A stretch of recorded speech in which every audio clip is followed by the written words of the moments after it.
These two issues, morality and democracy, are intimately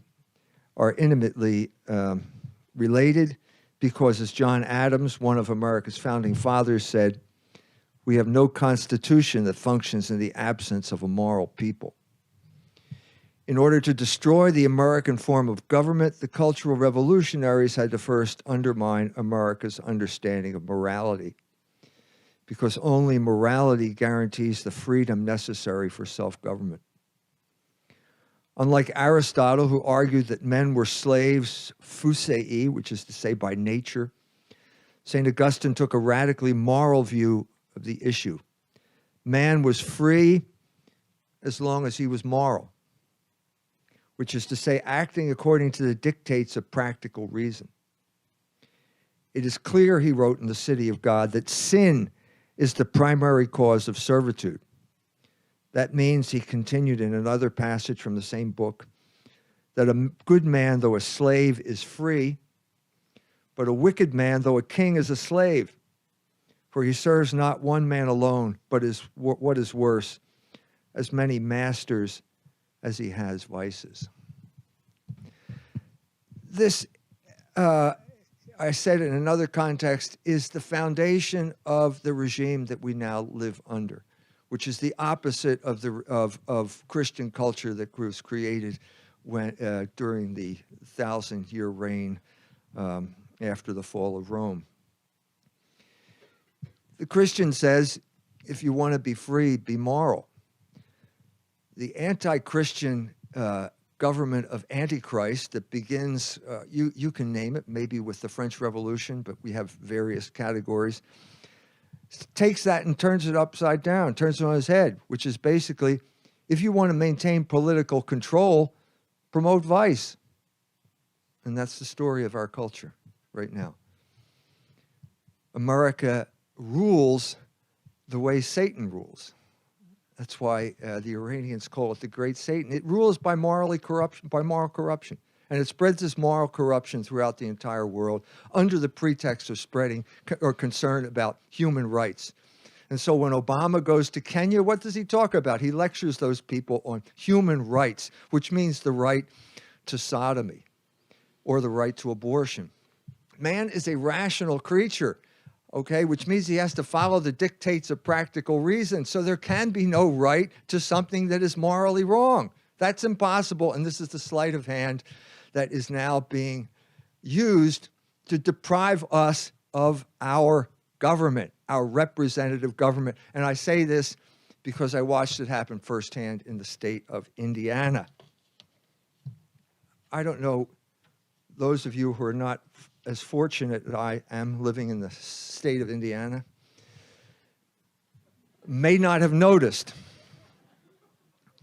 that during March of this year, our state was vilified by the entire nation because it had passed something called the Religious Freedom Restoration Act.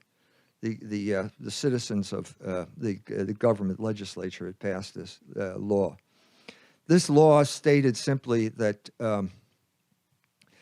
people should not be coerced into participating in gay weddings if it violated their conscience.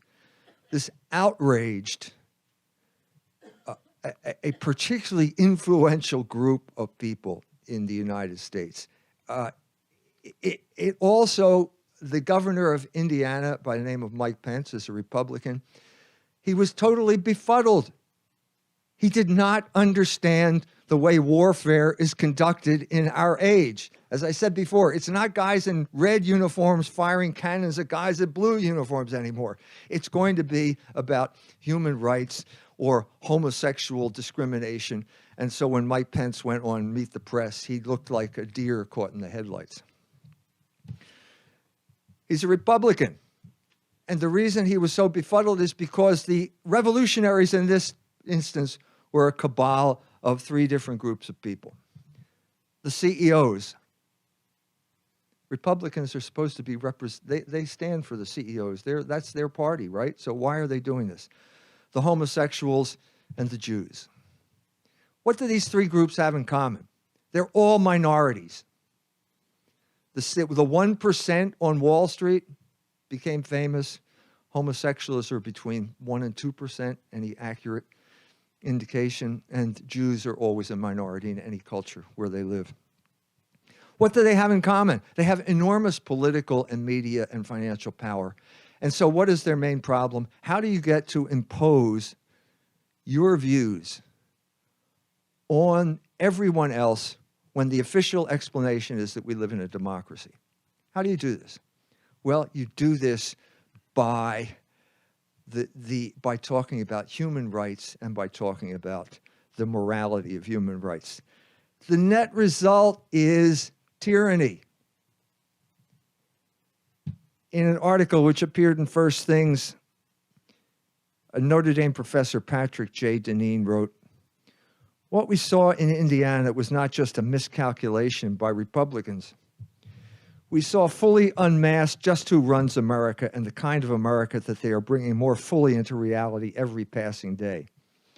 It will be an America where the powerful will govern completely over the powerless, where the rich dictate terms to the poor, where the strong are unleashed from the old restraints of culture and place, where libertarian indifference, whether in respect to economic inequality or morals, is inscribed into the national fabric, and where the unburdened hedonic human will reigns ascendant."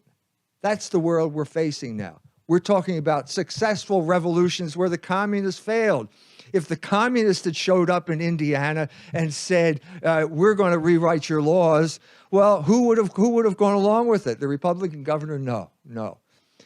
But a CEO parachutes in from San Francisco and they welcome him with open arms. Who gave this guy the right to rewrite the laws of the state of Indiana?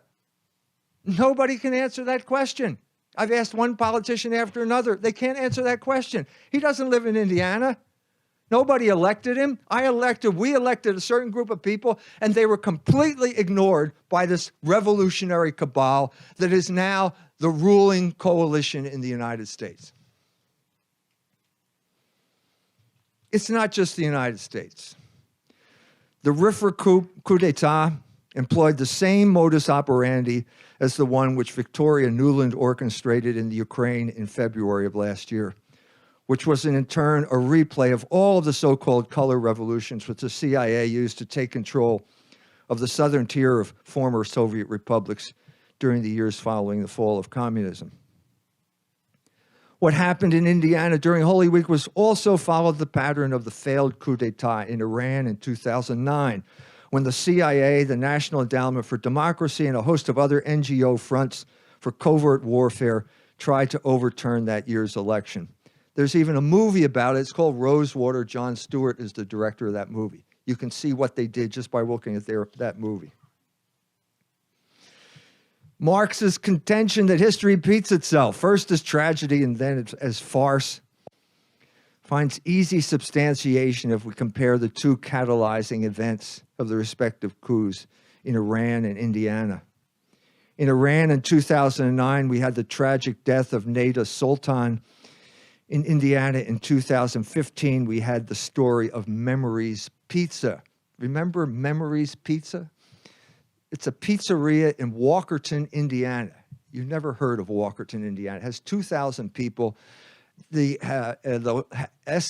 local TV stations in South Bend sent out their helicopter gunships, and they found a pizzeria in Walkerton, Indiana, where the lady says, "No, we wouldn't cater to a gay wedding." And all hell broke loose at that point.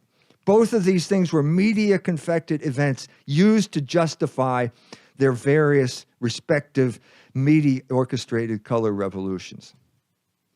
Both the coup in Indiana and the coup in Iran had a common source in the CIA's psychological and doctrinal warfare programs, which became operative in 1953. In other words, before we can understand what is happening in 2015, and we have to go back and understand what happened in that pivotal year in which the CIA took over the White House and inaugurated the era of psychological warfare by staging the coup d'etat which toppled Mossadegh and put the Shah on the peacock throne.